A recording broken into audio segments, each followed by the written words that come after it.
Hi, my name is Miss Tara. Hi, I'm Miss Andrea. And welcome to Preschool Storytime. So May is Asian American Pacific Islander Heritage Month, and today the stories we're going to read are going to be by and about Asian American authors. Are you ready to sing our welcome song? 1, 2, 3. Clap everybody and say hello. Clap everybody and say hello. Clap everybody and say hello, no matter what the weather. Very good. This time, let's, instead of clap, let's stomp our feet. Let's stomp our feet. Ready? 1, 2, 3. Stomp everybody and say hello. Stomp everybody and say hello. Stomp everybody and say hello, no matter what the weather. That was good. This time, let's sing it one more time, but instead of saying hello, we're going to say hello in Mandarin. So we're going to say ni hao. Ready? 1, 2, 3. Clap everybody and say ni hao. Clap everybody and say ni hao. Clap everybody and say ni hao, no matter what the weather. Good job. Yay. Okay. Go. Our first story is called A Different Pond, written by Bao Fi.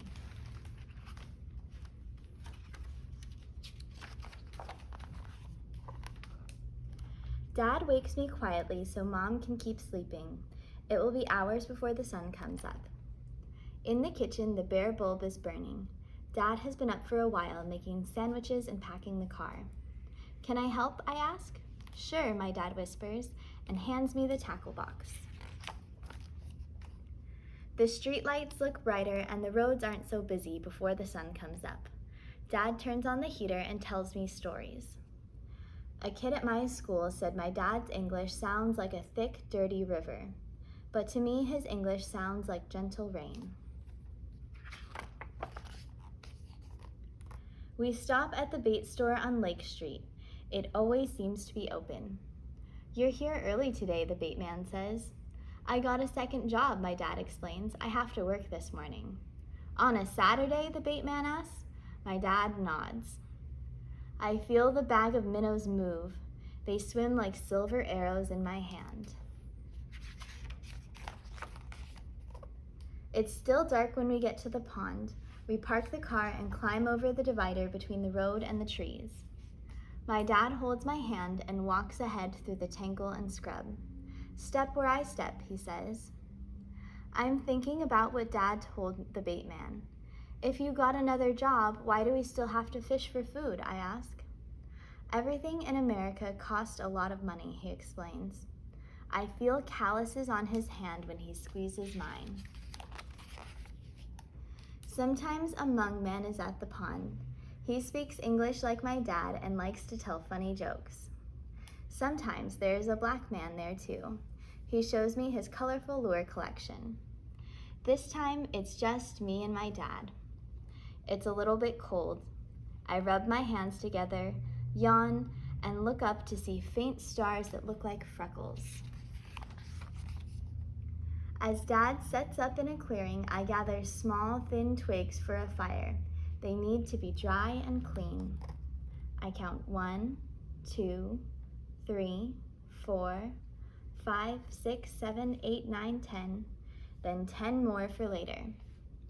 I put some rocks in a circle and set up the twigs. Like a volcano, Dad reminds me. I set one end of each twig down, the other up, leaning them in so they rest against each other and hold each other up. I get it to light with just one match. Dad nods. You want to put a minnow on the hook, Dad asks. I want to help, but I shake my head no. I don't want to hurt that little fish, even though I know it's about to be eaten by a bigger one. My dad smiles. He isn't upset with me. Dad hands me a sandwich, cold bologna between 2 pieces of bread. Careful of the spicy stuff, he says. There's half a peppercorn split like a moon in 2, studded into the meat. I used to fish by a pond like this when I was a boy in Vietnam, Dad says, biting into his sandwich. With your brother? I ask. He nods, then looks away. Dad tells me about the war, but only sometimes. He and his brother fought side by side. One day his brother didn't come home. The bobber dips in the dark and Dad pulls. Got one, he says, almost shouting. A crappie, and soon another. Can I help, I ask? He nods, and I use 2 hands to help guide the fish into the bucket. The fish feels slimy and rough at the same time. Dad laughs at the funny face I make. Dad smiles, his teeth broken and white in the dark, because we have a few fish and he knows we will eat tonight. Time to go home. Dad must get ready for work. He washes his hands with a nub of green and white soap, then I do the same. I look at the trees as we walk back to the car. I wonder what the trees look like at the other pond in the country my dad comes from. By the time we get home, the sunlight coming through the windows is just a faint tint, blue and gray instead of gold. At home, Mom looks tired, but she smiles at the fish in the big white bucket. My dad changes his clothes and gets ready to go to work. He pats me on the back and says to Mom, "Our boy did a good job with the fire today." "You learn so quickly," Mom says. Then she asks me to help with the fish before she has to go to work too. I'm sad that she and Dad must leave, but not too sad. I know that later on they will both come home. Look after your baby brother, Mom reminds my brothers and sisters. She means me. Then she gets on her bike and goes to work. I'm not a baby, I think to myself. I helped catch dinner. Tonight, when we are all home, Dad will put rice in the cooker and Mom will fry the fish on both sides until they are crispy. I will bring out the jar of fish sauce that has flecks of chili pepper and carrots floating on top. At the table, my brothers and sisters will tell funny stories. Mom will ask about their homework. Dad will nod and smile and eat with his eyes half closed. "Good fish," he'll say to me. And I will smile and nod, and later when we sleep, we will dream of fish in faraway ponds. The end. Okay, now we're gonna do something that will get us moving just a little bit. It's called open, shut them. You ready? Okay, so everybody put your hands up here. Ready? 1, 2, 3. Open, shut them, give a little clap. Open, shut them, lay them in your lap. Creep them, right up to your chin. Open up your little mouth, but do not let them in. Roll them just like this. Shake them, blow a little kiss. Good job. Yay. Okay, and now we're going to read a story called Eyes That Kiss in the Corners by Joanna Ho and illustrated by Zung Ho. Eyes that kiss in the corners. There's a little girl looking in the mirror. Some people have eyes like sapphire lagoons, with lashes like lace trim on ball gowns, sweeping their cheeks as they twirl. Big eyes, long lashes. Not me. I have eyes that kiss in the corners and glow like warm tea. My eyes are just like Mama's. It's her mama right there. Mama's eyes that kiss in the corners and glow like warm tea crinkle into crescent moons when she comes home from work. She scoops me in her arms, eyes sparkling like starlight, and tickles me until we laugh ourselves onto the floor. When Mama tucks me in at night, her eyes tell me I'm a miracle.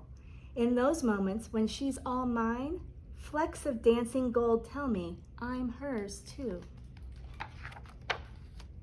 My mama is my sun and sky, and her eyes are just like Amma's. Amma means grandmother. Amma's eyes that kiss in the corners and glow like warm tea don't work like they used to, but she sees all the way into my heart and can even read my mind. Her eyes are filled with so many stories, I can fall inside them and swim until time stops. I see Guanyin with the Monkey King sitting on a lotus serene. Baubles of lychee on trees and mountains that reach for the sea. My Amma never ages, and her eyes are just like Mei's.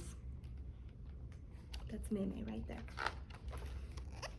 Mei's eyes that kiss in the corners and glow like warm tea blink against the window until I come home from school. They disappear beneath her two-toothed smile when I walk in the door. She toddles after me, gazing up at me like I am her best present. I hope she looks at me like that forever, because when she looks at me in that Mei way, I feel like I can fly. Mei's eyes that kiss in the corners and glow like warm tea are just like mine. My eyes crinkle into crescent moons and sparkle like stars. Gold flecks dance and twirl while stories whirl to their oolong pools, carrying tales of the past and hope for the future. My eyes find mountains that rise ahead and look up when others shut down. My lashes curve like the swords of warriors, and through them I see kingdoms in the clouds. My eyes that kiss in the corners and glow like warm tea are a revolution. They are Mama and Amma and Mei. They are me, and they are beautiful. The end. All right, well, we hope you enjoyed story time. Let's sing our closing song. Ready? 1, 2, 3. Bread and butter, marmalade and jam. Say goodbye as quiet as you can. Goodbye. Bread and butter, marmalade and jam. Say goodbye as loud as you can. Goodbye! Goodbye! Bread and butter, marmalade and jam. Say goodbye as slowly as you can. Goodbye.